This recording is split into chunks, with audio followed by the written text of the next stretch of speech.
성탄절 하면 보통 세 가지 단어가 떠오를 겁니다. 첫째는 평화. 예수님께서 이 땅에 진정한 평화를 세우러 오셨습니다. 그 안에 기쁨이 있었습니다. 다시 한번 우리 안에 기쁨이 회복될 수 있기를 소망합니다. 그리고 선물, 많은 선물들이 주고받아지는 좋은 날입니다. 그런데 오늘 본문으로 정한 요한복음은 이 성탄의 의미가 하나님의 아들, 곧 아들 하나님께서 그가 창조하신 세상에 살러 오셨다, 거주하러 오셨다, 이렇게 설명합니다. 이것을 임마누엘이라 그러죠. 하나님이 우리와 함께 하신다. 함께 하신다는 것이 막연히 영의 세계에서만 함께 하는 것이 아니라 우리의 구체적인 삶의 자리에서도 우리와 함께 거주하신다, 이런 말씀이죠. 지난주 요한복음 특별한 표현으로 독생자 하나님께서 이 땅에 우리의 몸을 입고 오신 이 부분이 구약 성경에 보면 신의 산에서 성막이 처음 이렇게 펼쳐질 때 거주하러 오셨다, 이 단어 속에 그 안에 나타난 그 하나님의 영광을 표시하는, 그것을 설명하는 방법으로 신의 산에서 성막이 이루어질 때 성막 안에 임재했던 그 하나님의 영광, 성막이 펼쳐지다, 하나님이 거주하는 것에 대한 특별한 표현으로 그렇게 설명을 했습니다. 이제 오늘 그 나머지 부분들을 보면 그 예수님이 이 땅에 오셨을 때 예수님을 보니까 그 안에 독생자의 영광이 있었는데 그 독생자의 영광은 충만함이었다, 은혜와 진리로 충만하였다, 이렇게 설명을 합니다. 16절에 보면 그 충만한 것은 은혜 위에 은혜가 더해지는 차고도 넘치는 모습으로 설명을 하고 있고, 18절 보게 되면 원래 하나님을 볼 수 없었는데 그 하나님을 볼 수 있는 길이 하나님의 아들, 독생하신 하나님께서, 아들 하나님께서 이 땅에 나타나셨다, 이렇게 설명을 합니다. 성탄절을 이제 정리해 보면 하나님이 우리와 함께 살려고 오셨다, 오늘 이 말씀에 집중해 보려고 합니다. 잠시 한번 나 자신을 돌아봤으면 좋겠습니다. 예수님이 나와 함께 살겠다, 그리고 나의 집에 오시면 여러분 어떠시겠습니까? 우리가 느낄 수 있는 감정을 네 가지 보기로 설명드리겠습니다. 첫 번째는 너무너무 좋다. 여기 당하시는 분 1번 하시면 되고요. 2번은 너무너무 좋은데 좀 불편한 것도 있다 생각하시면 2번 하시고요. 3번 솔직히 불편하다, 근데 뭐 예수님이 주인인데 오시겠다는데 어떻게 그걸 못 오시게 해, 이거 3번. 4번은 안 오셨으면 좋겠다. 여러분 몇 번에 답하셨습니까? 1번 얘기를 기대하지만 사실 우리 가운데 2번으로 느끼시는 분도 있으실 것 같습니다. 책 한 권 소개해 드리겠습니다. 내 마음 그리스도의 집이라는 책인데, 이 책의 저자는 로버트 멍어라는 분이고요. 이 책은 대단히 짧습니다. 보통 분들은 1시간 안에 읽을 수 있을 분량의 적은 내용을 담고 있는데 내용도 동화적입니다. 그래서 어른 동화라 이렇게 볼 수 있고요. 저 책은 우리말로 번역되는 과정 속에서 우리 한국분이 사파를 겸해서 그림책처럼 되어 있습니다. 그런데 이 로버트 멍어라는 저자는 사실은 학자 겸 목회자입니다. 미국 캘리포니아주에 있는 풀러 신학교에서 강의도 하시면서 주변에도 목회도 하시는 분인데, 이 동화스러운 책을 통해서 우리가 정말 내 마음이라는 진짜 집에, 그 집에 찾아오신 예수님을 기쁘게 받아들이는가, 기쁘게 그 예수님과 함께 실제 거주하는가, 그 문제를 다루고 있는 책입니다. 예수님을 믿는 자, 영접하는 자에게는 예수님이 찾아오십니다. 근데 그냥 방문이 아니라 요한복음처럼 아주 살자고 찾아오신다는 것이죠. 그림을 하나 보겠습니다. 책에 있는 그림들을 이제 같이 한번 쭉 봐나가는데, 그림 이제 이 집으로 영접한 이런 사람들이 자기 집 안에 있는 여러 부분들을 예수님에게 보여주고 있는 장면입니다. 예수님이 이제 밤에 찾아오셨는데 자기 집안에 있는 여러 방들을 보여줍니다. 공부방도 보여주고, 주방도 보여주고, 거실도 보여주고, 침실도 보여주고, 작업실도 보여주고, 게임방도 보여주고, 벽장도 보여주고. 이 집이 제법 큰 집인 것 같아요. 자기 집안에 온갖 시설들이 다 있는데 예수님이 살러 오셨으니까 집 소개를 해드려야 되잖아요. 안내를 해드려야 되니까 구석구석 그 집을 안내하면서 집에 있는 장소마다 예수님과의 경험, 같이 살아가는 것이 어떤 건지를 설명하는 그런 책입니다. 다 설명은 못 해드리고요. 이 중에 한 두 가지만 같이 좀 나누면, 거실에 들어가서 예수님과 거실에서 대화를 하는 겁니다. 정말 좋았습니다. 내 집 거실에서, 내 집에서 내가 가장 편안한 장소에서 예수님을 앞에 마주보고 대화하면서 예수님에게 질문도 하고 예수님으로부터 배움도 받으니까 얼마나 좋겠습니까? 이 부분에서 이 책의 주인공은 정말 예수님과 말할 수 없이 좋은 시간을 보내는데, 시간이 지날수록 그 시간도 조금은 불편하기 시작하는 겁니다. 자기 삶이 바빠지니까 자기의 바쁜 삶 속에 거실에서 예수님과의 만남이 점점 소홀해지는 방식으로 흘러가는 거죠. 바쁘다 보니까 막 급하게 뛰어나가는 거예요. 예수님은 거실에서 기다리고 계신데, 저런 일을 반복하다가 이제 어느 순간 아이쿠 하고 깨닫는 겁니다. 예수님이 저렇게 거실에 계시고 혼자 계시는 거 참 죄송하다. 그래서 다시 예수님 앞에 나가서, 예수님 제가 좀 바빠서 죄송합니다. 다시 예수님과 만남의 시간을 갖기 원합니다. 이러고 왔을 때 예수님이 이 주인공에게 하시는 말씀이죠. 잘못된 것은 바로 이 점이다. 너는 이제껏 경건의 시간이나 성경 연구, 기도의 시간을 너 자신만의 영적 성장을 위한 도구로 생각했었다. 이것은 부분적으로 맞다. 하지만 이 시간은 너에게뿐만 아니라 나에게도 중요하다. 우리 마음에 거주하시기를 원하는 우리 주님께서는 우리와의 만남의 시간을, 내가 예수님을 찾아가서 만나서 무엇을 배우고 아뢰고 위로받는 이 시간뿐만 아니라 예수님이 우리와 함께 하신다는 그 자체를 예수님도 필요로 하신다. 이렇게 가르쳐 주고 있는 겁니다. 이어서 같은 거실 대목에서 내가 나와 함께 있고 싶어 하든 그렇지 않든 나는 항상 너와 함께 있기를 원한다. 이유는 내가 너를 사랑하기 때문이다. 이런 식으로 각 방의 집의 부분들에서의 예수님과의 함께함을 설명해 주는데, 중간중간에 참 우리에게 교훈되는 부분들이 더 많습니다. 다음 기회로 나누기로 하고요. 그런데 벽장이 있었습니다. 이 벽장이 2층에 있었는데, 이 벽장 안에는 주인공이 자기의 모든 그 해결 안 된 문제들 있죠. 생각하다 구차는 거 집어던지고, 마음속에 이렇게 그 찌꺼기 같은 거 다 집어던지고, 그냥 어떤 거 정돈 안 된 것들을 막 그냥 저 안에 쓸어놓고 열쇠로 잠가놓고 아무도 못 보게 하는 그런 공간이었습니다. 예수님이 어느 날 나는 2층에 가기 싫다. 2층에서 고약한 냄새가 난다. 그렇게 말씀하시는 거예요. 이 주인공이 아는 거죠. 벽장 안에 문제가 있다는 거. 근데 보여주기 싫은 거예요. 그만큼 제발 우리 주님 안 보셨으면 좋겠다. 이런데 마음이 바뀌면서 예수님한테 그것도 보여드려야 되겠다 라는 마음이 듭니다. 그러면서 예수님께 이 벽장 안 열쇠를 드릴 테니까 저는 도저히 저 혼자 못 치우겠습니다. 저 좀 대신해서 채워주세요. 같이 살다 보니까 좀 배짱도 늘었습니다. 예수님도로 막 청소해 달라고 부탁도 하는 겁니다.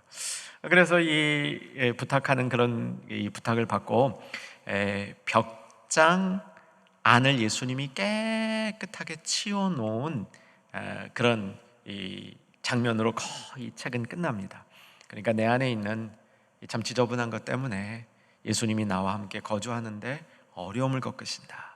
내 안에 미결되어 있는 문제들, 내가 그냥 처박아 놓은 이 생각들, 그러니까 정돈 안 되게 막 구겨놓은 이런 것들, 그것이 단순히 혼돈 상태가 아니라 그 안에 부패되어서 예수님이 함께 하시기에 어려움을 준다, 이런 얘기고요. 이런 개인적인 이 깊은 상처의 부분도 예수님께 맡기면 그 부분이 정리되어진다라는 흐름으로 갑니다. 이 책의 마지막은 어떻게 되냐면, 이렇게 예수님을 모시고 살다 보니까 좋은 점도 있고 조금 불편한 점도 있었는데 결국은 예수님이 함께 하시니까 점점 더 좋아지는 거예요. 그래서 명의 이전, 자기 집의 명의를 예수님께 이전한다, 그런 장면으로 이 이야기가 끝납니다. 사랑하는 여러분, 혹시 소유권이 있으십니까? 현실적으로 소유하고 있는 그 집을 예수님께 명의 이전하라면 하실 수 있겠습니까? 아마 좀 부담이 될 수 있겠죠? 그런데 예수님이 진짜 원하는 것은 내 마음 그리스도의 집. 책 제목입니다. 내 마음 그리스도의 집. 내 마음을 예수님께서 예수님이 거주하시는 공간 삼고 싶다. 그 예수님과 함께 살아가다 보니까 혼자 사는 게 아니구나, 내 힘으로 살다가 예수님 손님으로 맞이하자는 것이 아니구나, 정말 내 마음의 주인을 예수님 삼아야 되겠구나 라는 이런 변화가 일어난다는 것이죠. 이것이 요한복음이 우리에게 제시해주는 성탄의 특징입니다. 다시 한번 본문으로 돌아와 보면 요한복음 1장 14절 하이라이트죠. 다시 한번 눈여겨보시기 바랍니다. 말씀이 육신이 되어 우리 가운데 거하심에, 장막을 펼치셔서 하나님의 거주하시는 곳을 이 땅에 정하심에, 하나님이 이 땅에 당신의 거처를 만드심에, 바꿔 얘기하면 내 마음의 주인이 되기를 원하심에, 내 마음속에 살아 계시기를 원하심에, 그 다음 우리가 그의 영광을 보니, 어떤 영광이라고 되어 있습니까? 독생자의 영광이요. 오늘은 이 말씀에 집중해 봅니다. 왜 우리가 예수님과 함께 살 수밖에 없는가? 예수님과 살 때 어떤 우리에게 유익이 있는가? 독생자의 영광이 그 자리에 임하시기 때문에 우리의 삶이 다른 차원으로 바뀐다는 겁니다. 이것이 요한복음이 우리에게 던져주고 있는 메시지라는 사실이죠. 독생자, 이 말에 오늘 우리의 관심을 한번 초집중해 보시길 바랍니다. 오늘 말씀의 사실은 가장 전달하고 싶은 이 말씀의 핵심은 독생자라는 것이죠. 독생자 뜻도 가물가물합니다. 무슨 뜻인지가 될 듯, 잘 되지 않을 듯, 이게 도대체 무슨 뜻일까? 오늘 확실히 그 뜻도 우리 마음속에 깨달아 보았으면 좋겠습니다. 요한복음을 시작하면서 예수라는 말을 아직 언급하고 있지 않습니다. 14절까지 왔는데 예수라는 말이 안 나옵니다. 처음에 예수님이 세상을 창조하실 때 아버지 하나님과 계셨지만 그때 예수님을 칭했던 표현은 말씀이었습니다. 그 예수님이 이 땅에 오실 때 예수님을 칭했던 표현은 예수라는 이름이 아니라 참빛이었습니다. 그라는 말을 썼는데 그가 누구인지는 설명하지 않았습니다. 요한복음 1장 14절에 오면서 요한복음 시작할 때 요한복음을 바치고 있는 전체 기둥과 같은 이 말씀을 선포하면서 그때 그 예수가, 그분이, 말씀이, 참빛이 누구냐면 독생자라고 얘기를 하는 겁니다. 그래서 독생자는 이 세상에 나타나신, 이 세상에 등장하신 하나님의 아들 예수 그리스도를 부르는 첫 번째 분명한 칭호입니다. 독생자. 여러분, 독생자 예수님을 사랑하시기를 주의 이름으로 축원합니다. 독생자가 무슨 뜻일까? 언뜻 들으면 독생자는 독자 이렇게 들립니다. 독자. 사실 틀린 이해가 아닙니다. 어원적으로 보면 독자라고 볼 수 있는데요, 이 독자 중에 유일한 독자, 독특하며 유일한 독자, 이렇게 언어풀이를 해도 됩니다. 아니, 독자가 다 유일하지 뭐. 어떤 집에 애가 하나밖에 없으면 독자지 않습니까? 그 독자는 뭐 어차피 유일하지 않습니까? 그런데 그게 아니고요. 여러분, 어떤 가정에 독자가 있죠? 또 독자가 있는 가정이 여러 가정이 있죠? 그러니까 사실은 그 가정 입장에서 보면 애가 하나지만 독자만 있는 가정은 아주 많이 있을 수 있습니다. 그래서 독생자는 독자들 중에서도 유일한 독자, 그 타입이 더 있을 수 없는 한 종류밖에 없는 그 독자를 독생자라 설명하는 것은 어원적으로 무리하지 않습니다. 이렇게 이해도 또 좋습니다. 근데 거기서만 멈추면 안 되는 거죠. 이 유일한 아들로서의 독자에 담겨 있는 진짜 의미는, 가장 중요한 부분은 부모의 사랑을 듬뿍 받는, 최고의 사랑을 받는 유일한 아들이라는 뜻입니다.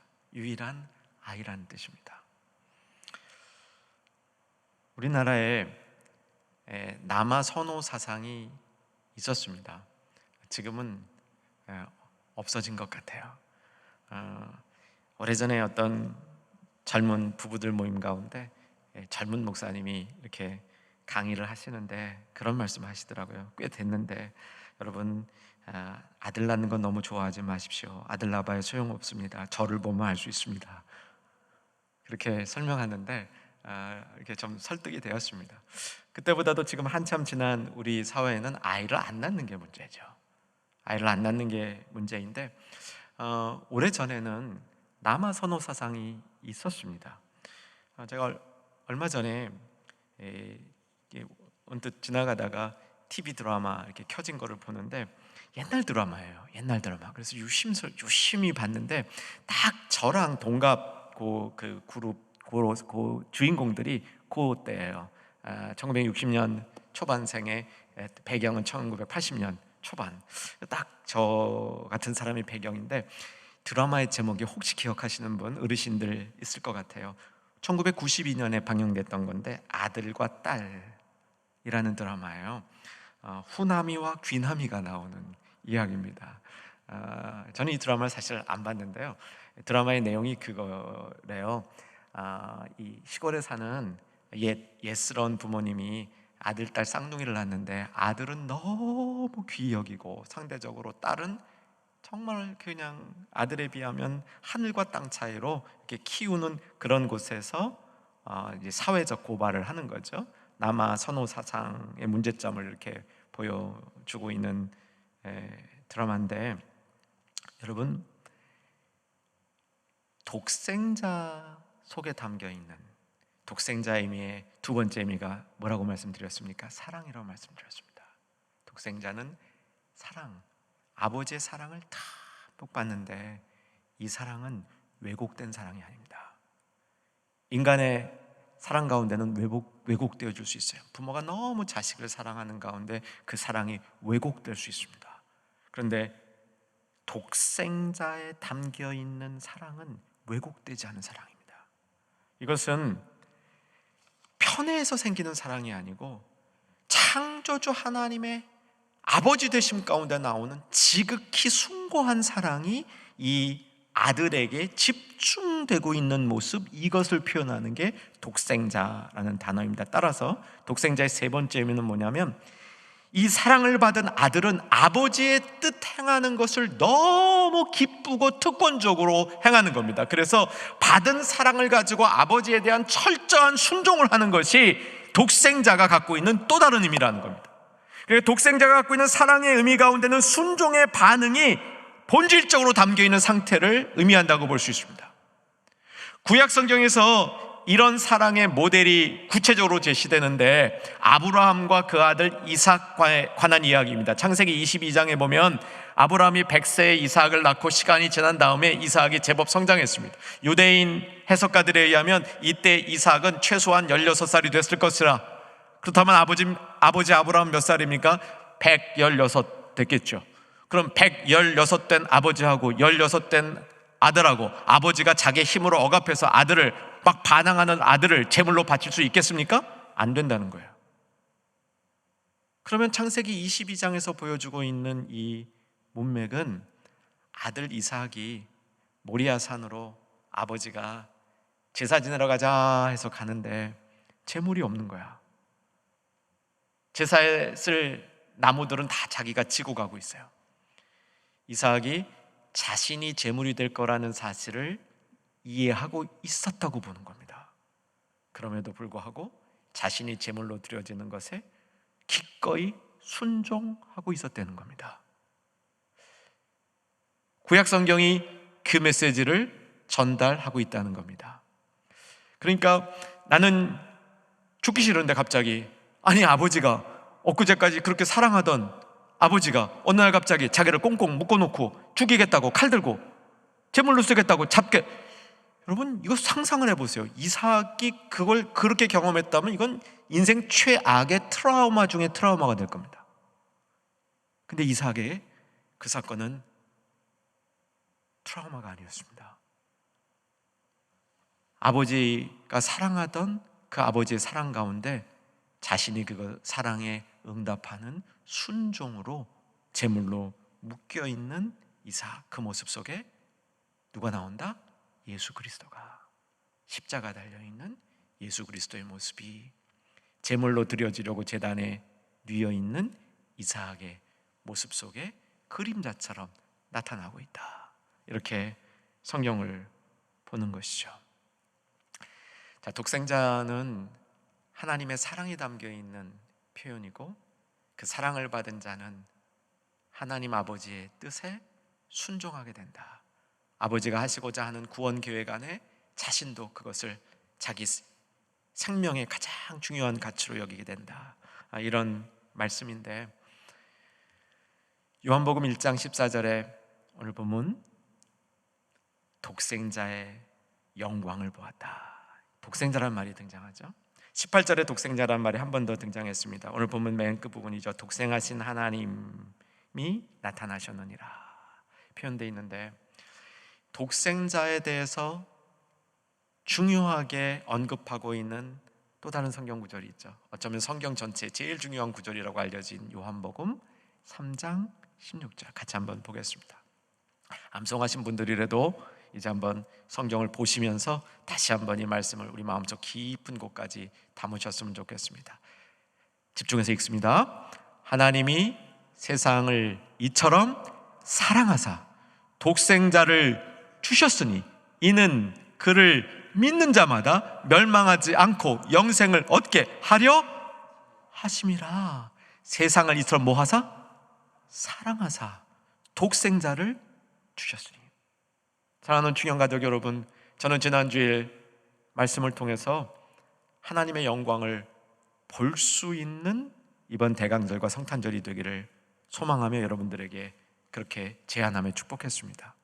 혹시 지난 닷새 사이에 하나님의 영광을 보신 성도님들이 계십니까? 정말 축복이죠. 하나님의 영광을 보고 싶으셨는데 어떻게 하면 볼 수 있을까? 마음속에 그 사모함을 가지고 이 자리에 있으신 분, 이분들도 참 복된 분들입니다. 하나님의 영광을 어떻게 볼 수 있을까요? 우리는 하나님의 영광 그러면 찬란한 것, 황홀한 것, 이런 느낌으로 그 영광을 봅니다. 맞습니다. 그런데 그 찬란함은, 황홀함과 찬란함은 순간적으로 쫙 있다가 없어지는 그런 종류가 아니겠죠. 하나님의 영광은 지속적이며 영원성이 있는 찬란함이라고 볼 수 있습니다. 여러분, 그렇다면 우리가 정말 하나님의 영광을 보고 싶은 마음이 우리 가운데 있다면 어떤 문맥에서 그 영광을 볼 수 있을까요? 사랑입니다. 하나님의 사랑을 받는 중에, 하나님과의 사랑을 내가 받아서 그 사랑을 하는 중에 사랑에 쌓여 있을 때 우리는 그 영광을 볼 수 있게 되는 겁니다. 어쩌면 내 눈에 찬란한 것처럼 황홀한 것처럼 안 보인다 할지라도 하나님의 사랑을 내가 행하고 있고 하나님의 사랑을 받고 있을 때, 그때 그 영광 가운데 우리가 있다고 말하고 확인할 수 있는 겁니다. 그래서 독생자의 영광을 보매, 요한복음 1장 14절, 하나님이 세상을 이처럼 사랑하사 독생자를 주셨으니 그 독생자를 통해서 영원한 생명을 얻게 되리라. 이렇게 우리의 믿음의 견고함이 세워질 때 그 믿음 가운데 우리는 하나님의 영광을 경험하고 있다고 볼 수 있겠습니다. 여러분, 하나님의 영광을 경험한 사람들, 특별히 독생자의 영광을 경험한 사람들, 하나님을 사랑하게 됩니다. 아멘 되시기를 주의 이름으로 축원합니다. 이렇게 하나님을 사랑한 사람들은 하나님 뜻에 순종하게 됩니다. 억지가 아니라, 두려움이 아니라, 율법이 아니라 하나님의 사랑에 감사해서 하나님에 순종하게 되고, 하나님께 순종하는 사람들은 그 삶이 하나님이 가장 기뻐하시는 영혼을 구원하는 일, 하나님의 천국을 이루는 일에 그 삶이 드려지게 되어 있는 것이죠. 17절 읽어드립니다. 율법은 모세로 말미암아 주어진 것이요 은혜와 진리는 예수 그리스도로 말미암아 온 것이라. 오늘 본문에서 두 번째 독생자의 영광 살펴봤습니다. 사실 성탄 절날 우리가 정말 그렇게 기뻐하고 맞이하기를 원했던 예수님이 어떤 분인가 조금 더 깊은 지혜와 지식을 갖는 것은 행복한 일입니다. 오늘 우리에게 이 행복은 독생자라는 말을 이해하고 그 독생자의 의미를 우리 삶으로 옮겨옴으로 얻을 수 있다고 확신합니다. 한 가지 추가적으로 독생자에 대해서 본문을 설명하면서 14절 끝부분이죠. 우리가 그의 영광을 보니 아버지의 독생자의 영광이요, 그 다음입니다. 같이 한번 그 다음 읽겠습니다. 시작. 은혜와 진리가 충만하더라. 이 부분도 굉장히 많은 시간을 풀어야 돼요. 오늘은 독생자를 우리가 풀고 있기 때문에 독생자의 의미 가운데 관련된 의미만 여기서 우리가 살펴보려고 합니다.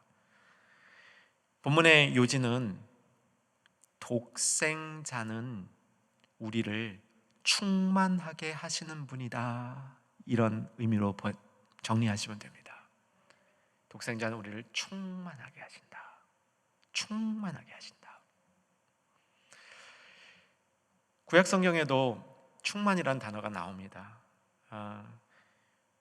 요한복음 우리가 다루고 있는 오늘 특별히 1장 14절을 중심으로 한 부분의 구약 성경은 계속 누누이 말씀드린 대로 시내산에 그 장면에서 하나님이 성막을 세우시던 장면과 배경이 일치한다 말씀드리고 있습니다.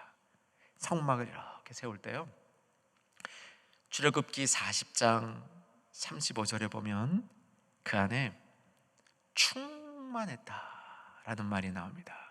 모세가 회막에 들어갈 수 없으니 이는 구름이 회막 위에 덮이고 여호와의 영광이 성막에 충만했다 나오죠. 시내산의 성막에서도 충만이 나옵니다. 그런데 이 시내산에 있는 여호와의 충만함은 구름이랑 관련돼 있어요. 구름이 그 충만함을 구름의 모습으로 보여주고 있는 거예요. 구름이 가득 채우고 있는데 구름이 충만한 거예요. 구름 속에 영광이 있던 겁니다. 구름 속에 영광이 있었던 거. 근데 성막을 채웠던 건 구름이 채웠습니다. 구름은 근본적으로 영광에 접근하지 못하는 차단막이었어요. 근데 그 구름 속에 영광이 막 가득하다 보니까 구름도 영광으로 보이는 겁니다. 근데 예수님께 나타난 이 영광은 차단막 없는 겁니다. 직접 보는 거예요. 놀랍죠? 근데 그 충만함을, 천국의 속성이죠. 충만함. 독생자는 우리를 충만하게 하신다. 독생자는 천상의 것을 우리 안으로 가져오셔서 우리에게 제공해 주시는 분이다. 천상의 것이 충만함입니다. 천상의 충만함을 두 가지 단어로 표현하고 있는데 은혜와 진리. 은혜는 옆에 잠깐 놔놓고요, 진리가 충만했다는 겁니다. 독생자 안에 진리가 충만했습니다. 이 진리가 무엇인지 간단히 정리하고 오늘 말씀을 맺겠습니다. 진리라는 말은요, 특별히 구약 성경과 요한복음의 맥에서 보면 로마 사람들이나 헬라 사람들이 생각하던 지식의 옳은 부분, 그 지식에 정돈된 부분으로서의 그 사실에 맞는 이런 의미로서의 진리가 아닙니다. 여기서 말하는 진리는요, 많은 설명들을 다 합축해서 하나로 얘기하면 하나님의 성품입니다. 하나님의 성품. 저는 사랑하는 여러분과 함께 우리 좋으신 위대하신 하나님의 성품, 항상 제일 먼저 하나님은 선하신 분, 하나님은 거룩하신 분, 이렇게 정의하기를 소망합니다. 여러분도 그렇게 되시기를 축복합니다. 우리 하나님 그러면 제일 먼저 선하심, 거룩하심. 저는 선하심, 하나님의 선하심은요, 하나님의 선하심 안에 진실성과 신실성이 있습니다. 하나님의 선하심은 진실하심과 신실하심으로 표현됩니다.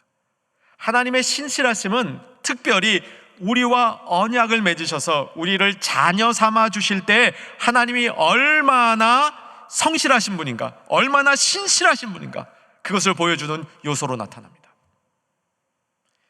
진실하심은 하나님의 대표적인 성품입니다. 하나님을 믿는 자들은, 하나님의 백성들은, 하나님의 형상을 가진 사람들은 하나님의 선하심을 따라 진실되이 살도록 하나님이 이끌어 주시는 겁니다. 그래서 천상의 충만함이 인간 세계에 나타나게 될 때 이 충만함은 하나님의 사람들을 진실하게 바꿔가는 겁니다. 그 모습을 오늘 본문이 담고 있다, 이렇게 이해할 수 있겠습니다. 독생자는 우리를 충만하게 하신다. 하나님의 성품이신 진실성으로 우리를 충만하게 하신다. 이제 말씀을 정리합니다. 사랑하는 여러분, 독생자 속에 하나님의 사랑이 담겨 있다 말씀드렸습니다. 유일하신 사랑이, 유일하신 길로서의 사랑이 독생자 안에 담겨 있습니다. 그 사랑은 아버지의 뜻을 온전히 이루는 순종함으로 우리 가운데 나타나게 됐는데, 그 예수님이 그 독생자의 사랑을 우리에게 전달해 주시면서 하나님 아버지 앞에 드렸던 기도가 있습니다. 이 기도를 살펴보고 마치겠습니다. 요한복음 17장 23절입니다. 요한복음 17장 23절, 예수님의 기도이죠. 자, 같이 한번 이 말씀을 봤으면 좋겠습니다. 곧 내가 그들 안에 있고, 여기서 그들은 우리들입니다. 여기서 나는 예수님인데 예수님이 아버지께 기도하고 있는 겁니다.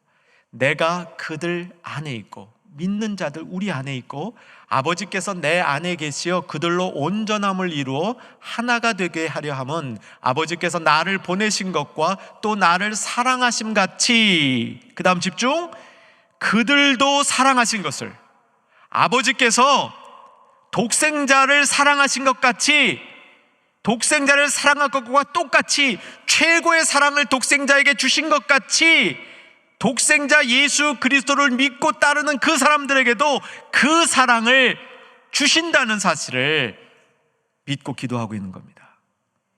여러분, 우리에게 독생자는 독생자에게 주셨던 그 사랑을 우리도 받는다는 것을 알려주고 있는 성경의 표현이라는 것이죠. 자, 그러면 우리는 어떻게 해야 됩니까?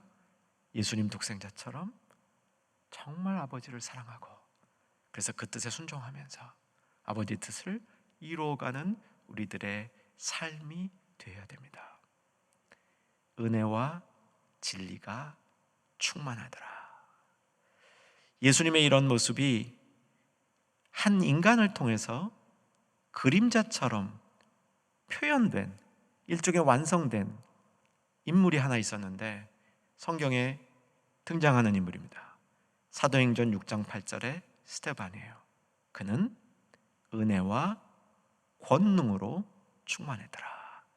진리 자리에 권능이 들어갔습니다. 권능은 힘을 의미합니다.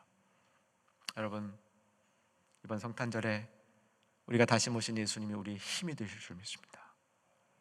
그의 충만함이 우리에게 은혜와 진리, 그 진리를 따르는 우리에게 힘을 주시는, 다시 우리에게 힘이 일어나게 하는 그런 역사, 사랑하는 중년의 모든 가족들에게, 하나님의 백성들에게 일어나기를 주의 이름으로 소망하며 축원합니다.